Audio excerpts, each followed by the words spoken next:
पवन सिंह की यही है पेशा और अपनी जिंदगी ऐसे बर्बाद करते रहेंगे लड़कियों के ऊपर।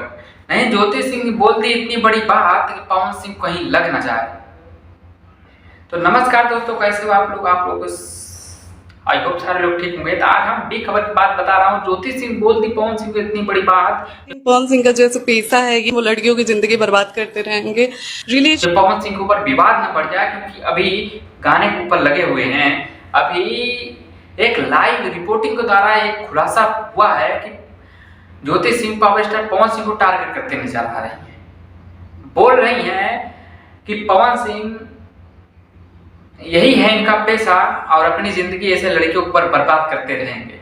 यहीं तक नहीं, पवन सिंह जो जिसकी सुनते हैं, जिसकी उनके आगे पीछे लगे रहते हैं, उन्हीं के सुनते हैं और किसी के नहीं सुनते हैं। अपने दिमाग से भी नहीं कुछ सुनते हैं। वो लोग नहीं चाहते, जो उनके जिनकी सुनते हैं वो लोग नहीं चाहते कि उनका घर बसे। ज्योति सिंह इतनी बड़ी बोलती बात जो है पवन सिंह को टीम को लग ना जाए पूरा। तो क्या है बी खबर, जानने के लिए हमारा channel subscribe and bell icon press कर दो, तो हम और की अपडेट लेके आते रहेंगे।